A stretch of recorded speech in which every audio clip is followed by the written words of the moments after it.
Sfânta Evanghelie de la Matei, capitolul 21. Și când se apropiară către Ierusalim și venirea în Visfagii către muntele Măzlinilor, atunci Iisus trimise de ucenici zicând lor: duceți-vă, satul acela este înaintea voastră. Și numai cât veți afla sinele gata și mândri cu ea, dezlegând-o aduceți mie. Și de are zice: vă cineva ceva, vei zice că de are zice, vei zice că Domnul acesta trebuiesc. Și numai decât le va trimite pe cal pe ele, acesta tot fu ca să se împlinească ce este zis prin prorocul zicând: ziceți fete Sionului, iată împăratul tău vine ție blând, șezând pe asin și pe mânzul fiului celui de sub jur. Și mergând ucenicii și făcând precum neporuncilor Iisus, a dus asinul și mânzul și pusele deasupra lor. Iată mai multă gloată, aștenu veșmintele lor pe cale, iar alții frângeau stâlpări din copaci și aștenea pe cale. Iată gloatele care mergea înainte și care mergea înapoi, striga zicând: Osana, Fiului Dumnezeu David, blagoslovit cel ce vine într-un numele Domnului, Osana într-un înălțim. Și într-un în Ierusalim se cutremură cetatea zicând: cine este acesta? Iar mulțimea zicea: acesta este Iisus, prorocul cel din Nazaretul Galilei. Și intră Iisus în biserica lui Dumnezeu și scoase pe toți care vindea și cumpăra în biserică. Și mesele pe cupeților și scaunele vânzătorilor, dar de porumb răsturnat. Și zise-lor: scris este, casa mea, casa de rugăciuni se va chema, iar voi ați făcut o peșteră de tâlhariri, și venirea la orbi și șchiop în biserică, și vedeca pe ei, și văzând harierii și cărturarii ciudele care le-au făcut, și copiii strigând în biserică și zicând: Osana fiului David, mâniară-se!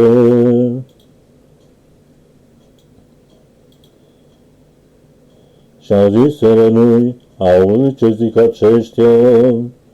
Iar Iisus zise lor: așa, nu ați citit niciodată că din gura pruncilor și slugătorilor a întărit laudă și a sărit pe ei ieși afară din oraș în Viflaim,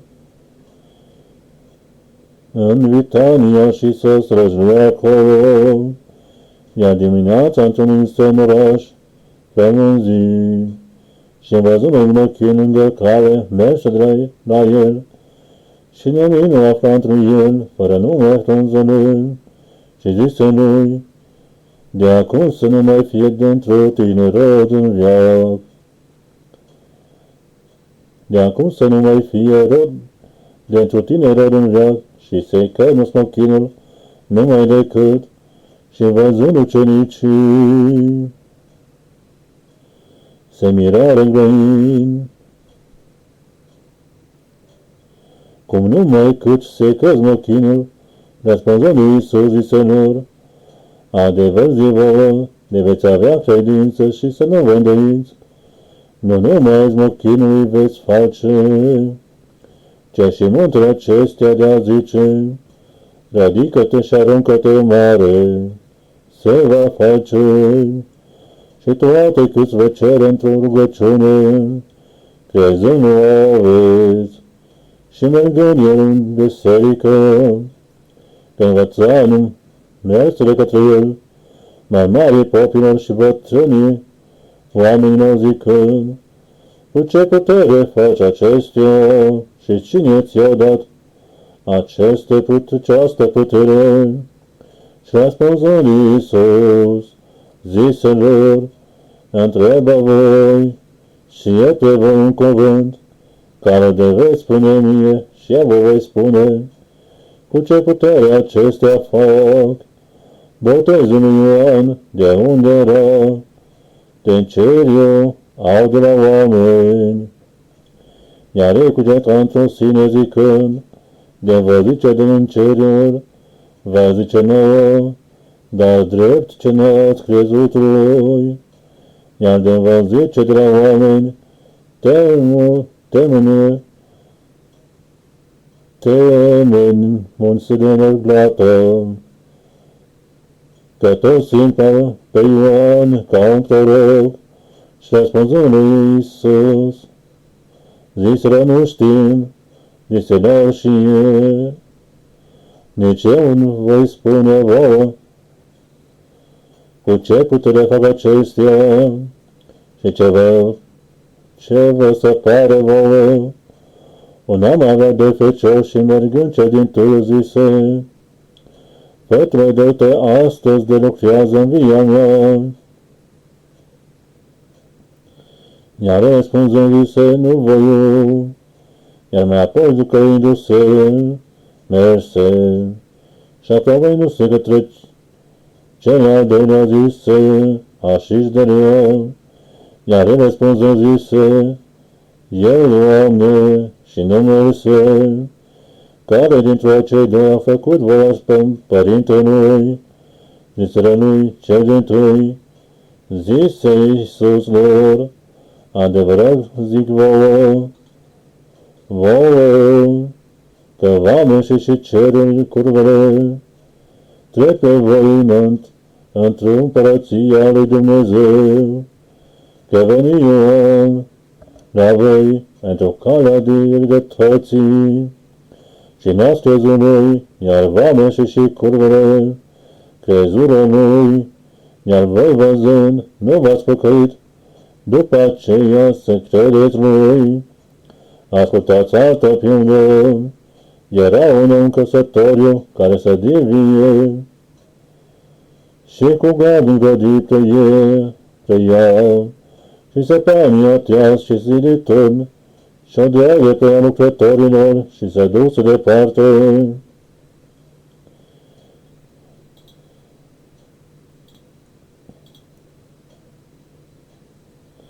Iar când s-a apropiat vremea rodului, trimise slugile sale către lucrătorii săi, iar rodul ei și viarii prinzând slugile lui, pre unul bătură, iar pe altul omorâră, pre altul cu pietre uciseră, și iară trimise și pe alte slugi, mai mult decât întâiul, și făcură așiși de rău. Mai apoi trimise către ei pe fiul său zicând, rușina se vor de fiul meu. Iar viarii văzând pe fiul ziseră între ei, acesta este moșteanul, veniți să rămânem pe el și să-i ținem moștenirea lui. Și prinzând pe el, scoase la afară din vie și le omorâră. Dar când va veni Domnul vie, ce va face? Viața acelora, ziseră lui, pe răi va pierde și via va da torviar, care va da lui rodul la vremea lui. Zise Iisus lor, n-a citit niciodată într-o Scripturi, piatra care nu o bagă în seamă ziditorii, aceasta s-a făcut în capul unghiului, de la Domnul s-a făcut acestea, și asta luminată între ochii voștri, între ochii noștri. Iată aceasta zi vouă, că se va lua de la voi împărăția lui Dumnezeu și se va da păgânilor care vor face rodul ei. Și cel ce va cădea spre piatra aceasta, zdrobi să va, iar pe cale va cădea, vântura se va plăi, și auzind mare popilor și farisei, pindele lui pricepură că de ei grăiește, și caută pe el să prindă, se tremură de groate, căci caută rău ținea pe el. Capitolul 22. Și răspunzând Iisus, iară zise lor, în pildă zicând, asemănatul s-a împărăția cerurilor, un om împărat care le făcu, nuntă fiului său și mână slugile sale, să cheme pe cei chemați la nuntă, și nu vreau să vie. I-a trimis pe alte slugi zicând, ziceți chemaților, iată prânzul meu, gătit am, jănincii mei și cele hrănite, sunt junghiate și toate-s gata. Veniți la nuntă, iar ele vin, mesele unul la țarină, iar altul la neguțătoria lui, iar alții prinzând prin spre slugile lui,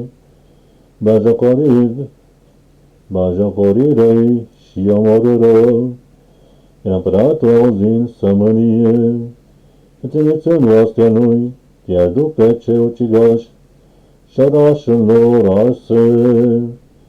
Atunci zise slugile lui, nunta gata este, iar chemați nu fură destoinici, drept aceea mergeți la ieșirile căinor, și oricât veți afla chemați la nuntă. Și ieșind slugile lui la căi, strânsele pe toți câți afară răi și buni, și să împlu nunta de oaspeți. Și într-un împăratul să vază oaspeții, văzu acolo pe un om neîmbrăcat în veșminte de nuntă, și se lui, prietene, cum a intrat aici, neavând veșminte de nuntă, iar el a mulțit. Atunci zise împăratul slugilor, ne-ngândi mâinile și picioarele lui, luați-l și aruncați în întunericul cel de afară. Acolo va fi plângerea și scrâșnirea dinților, că mulți sunt chemați, iar puțini aleși.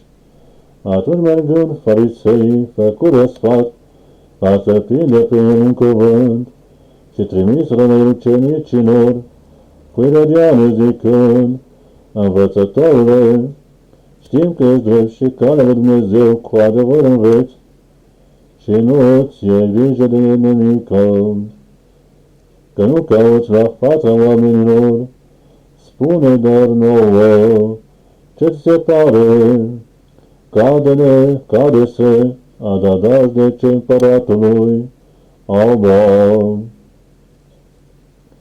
Și când răspunde Iisus, ficheșugilor, zise, ce mă ispitiți, fățarnicilor, arătați-mi banul dajdii. Iar i-a adusele lui un ban și zise lor, al cui este acest chip și scriptura, ce pe el, zisele lui, al lui Chesarius. Atunci zise lor, dați darea Chesarului la Chesariu, și ale Dumnezeu la Dumnezeu, și ale Dumnezeu lui Dumnezeu. Și auzind să mirară și rusând pe el să duseră. Între aceea zi veniră la Saduchei, care ziceau că nu va fi înviere, și întreba pe el zicând, învățătorule, Moise au zis, de va muri cineva, mi-a vrut pe ciostea fratele lui, pe muierea lui, și el zice să anunță fratelui său. Și dau într-unui 7 frați, și dintâi într-unul se muri, și neavând sămânță lăsa pe muierea lui fratelui său, și de așa al doilea și al treilea până la al 7-lea. Iar mai apoi de toți muri și muierea, dar la învierea căreia de Acei 7 va fi muierea, că toți au avut pe ea. Și răspunzând Iisus, zise lor, vă rătăciți neștiind Scripturile, nici puterea lui Dumnezeu, că în înviere nici sensuală, nici samorită, ci ca în Dumnezeu în cer eu sunt. Iar în învierea morților au n-ați citit ce s-au zis de la Dumnezeu, zicând vouă, eu sunt Dumnezeul lui Avram și Dumnezeul lui Isaac, Dumnezeul lui Iacov. Nu este Dumnezeul, nu este Dumnezeul morților, ci e viilor. Și auzim mulțimea seminară, rară de învățătura lui. Iar farisei auzind că au astupat gurile Sadochinilor, se adunară împreună și întrebă pe el unul de ei, știutori de lege, ispitindu-l pe el zicând, învățătorule, care porunche moare în lege? Ia Iisus, zise noi, să iubești pe Domnul Dumnezeul tău cu toată inima ta, și cu tot sufletul tău și cu tot cugetul tău. Acesta e întâiul și mai mare poruncă, și a doua asemenea acesteia, să iubești aproapele tău și ca și pe tine. Între aceste două porunci toată legea și prorocii